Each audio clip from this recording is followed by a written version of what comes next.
अस्सलाम वालेकुम। तीसरा टेस्ट मैच पिंडी में और पहला दिन ख़त्म हुआ और इंग्लैंड ने बड़ा अच्छा टॉस जीता था, लेकिन उस टॉस का पूरा फ़ायदा नहीं उठा सके। 6 आउट हो गए हुए थे 118 रन्स पे। आप जब ओपनिंग पार्टनरशिप भी इतनी अच्छी हो, ज़ैक क्रॉली ने 29 रन्स बनाए हैं। मुझे समझ ही नहीं आई कि ऑफ स्टंप से बाहर इतना बाहर बॉल आप ऑन पे खींचना चाह रहे हैं, तो फिर ऐसी ब्रेक पिच पे और स्पिनर लगाओ लेफ्ट आर्म, तो आप नहीं मार सकते। फिर वैसे पॉइंट पे ही खड़ी होगी और जैसे आउट हुआ है, मेरे ख्याल से वहाँ पे प्रेशर आया। बेन डगेट को बिल्कुल ही घिसा बॉल हो गया, बॉल तो पूरा उसके पाँव पाँव को ही पड़ गया। और मेरे ख्याल से ऐसा बॉल होता तो कोई भी बैट्समैन होता तो बड़ा मुश्किल होता बचना, लेकिन अच्छा स्टार्ट, अच्छी बैटिंग की है बेन डगेट ने। आपको पता है कि ये बैट्समैन स्पिनर्स को कितना अच्छा खेलता है, स्वीप पे, सामने, रिवर्स स्वीप पे, सब कुछ वो खेलता, तो स्पिनर्स प्रेशर में रहते हैं और अच्छी विकेट ली। उसके बाद ओली पॉप आया, आप देखें स्वीपें मार रहे हैं।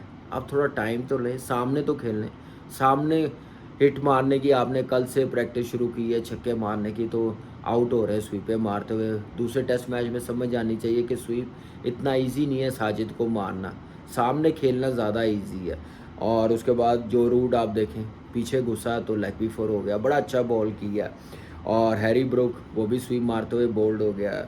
और बेन स्टोक वो भी बाहर बॉल था, वो सिंगल करने के चक्करों में स्लिप में कैच हुआ, उतना ही अच्छा कैच पकड़ा।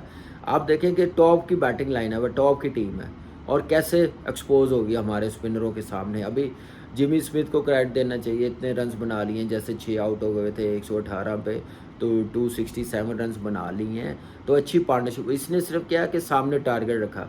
ये भी जहाँ पे गया स्वीप पे, स्लॉग स्वीप पे, तो आप देखिए आउट हो गया, जैसे दूसरे टेस्ट मैच में आउट हुआ है। लेकिन अपनी टीम को थोड़ा-सा मुश्किल से निकाल के गया और 89 रन्स बनाए, बड़ी ज़बरदस्त 100 प्लस पार्टनरशिप लगी। आप देखें एडकेसन के साथ उसने 39 रन्स बनाए हैं, कॉटन बोल्ड हो गया और 16 रन्स बनाए हैं जैक लीच ने और स्टंप हो गया।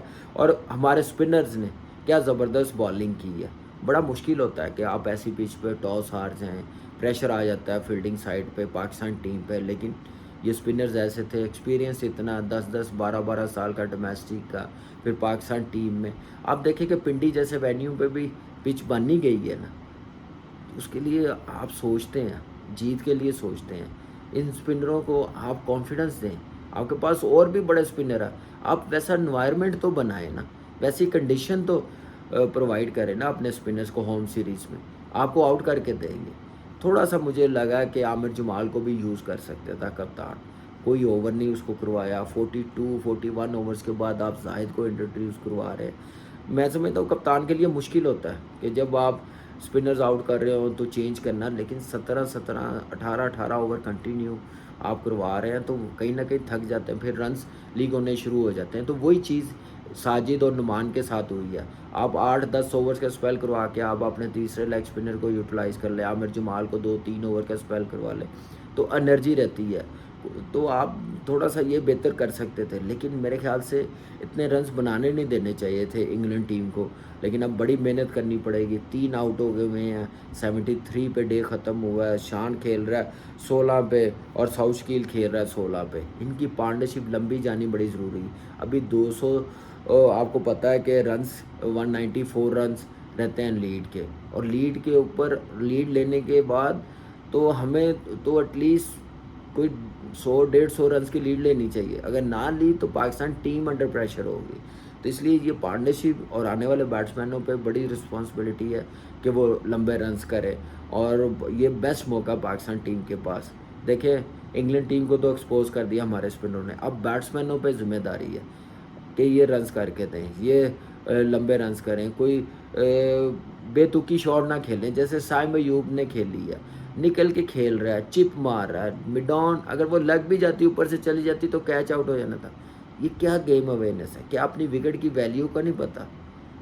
इतना लेज़ी, नॉन सीरियस एटीट्यूड मुझे लग रहा है कि आप अपनी जगह पक्की करें। आप सेट होके आउट हो रहे हैं 19 पे, और क्या स्टूपिड शॉट मैं समझता हूँ खेला, इतना लेज़ी। उसके बाद अब्दुल्ला शफीक पीछे घुस गया, पता ब्रेक है, जो रूट आउट हुआ है, थोड़ा सामने खेले, रन्स करने कितने इंपॉर्टेंट है।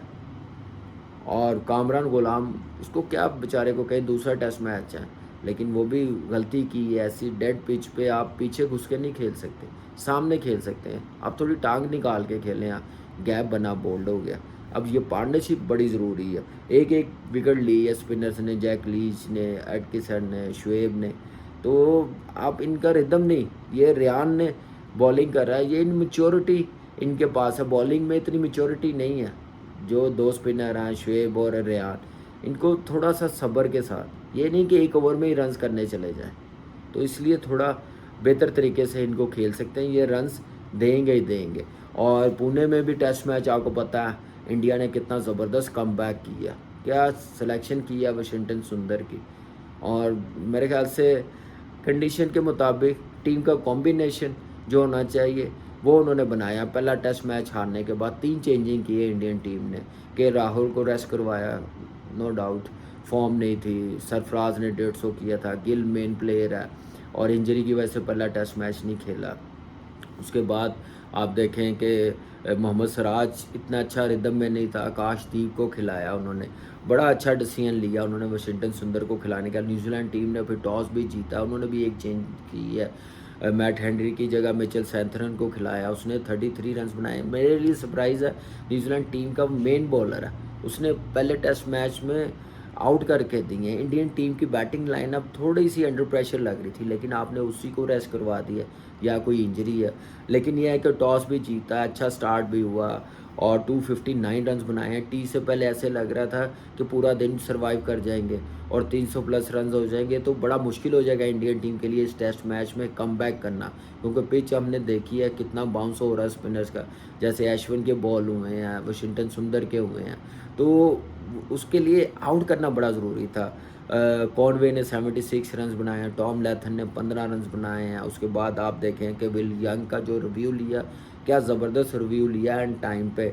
18 पे कॉट भी एंड हुआ, पहला टेस्ट मैच दूसरी इनिंग में नेट आउट रहा, बड़ा अच्छा खेला। केन विलियमसन इस टेस्ट मैच के लिए भी अवेलेबल नहीं था, लेकिन टी से पहले 10-15 मिनट पहले जैसे रचन रविंद्रा को बोल्ड किया वाशिंगटन सुंदर ने 65 पे, क्या ज़बरदस्त बॉल किया, मज़ा आया बॉलिंग देखने का। और क्या ज़बरदस्त सिलेक्शन है 11 में खिलाने का, क्या कॉन्फिडेंस लेवल है। आप देखें 2 स्पिनर्स खिलाना इतना इजी नहीं होता, बड़ा मुश्किल होता है। उनके पास अश्विन जैसा मैच विनर ऑफ स्पिनर हो तो दूसरा आप ऑफ स्पिनर खिलाने कुछ समझ नहीं आती, लेकिन एज क्या था कि फ्रेश है, पिच ऐसी है, ब्रेक भी है, सीधा भी रह रहा है, तो ऐसा स्पिनर बड़ा मुश्किल हो जाता। फिर बैटिंग में वैल्यू ऐड करेगा इंडियन टीम में, लेकिन बॉलिंग में इतनी वैल्यू ऐड कर दी है और 7 आउट करना इतना ईजी नहीं होता, बड़ा मुश्किल होता। और टीम को कमबैक करवाना मेरे ख्याल से बड़ी ज़बरदस्त परफॉर्मेंस रही वाशिंगटन सुंदर की।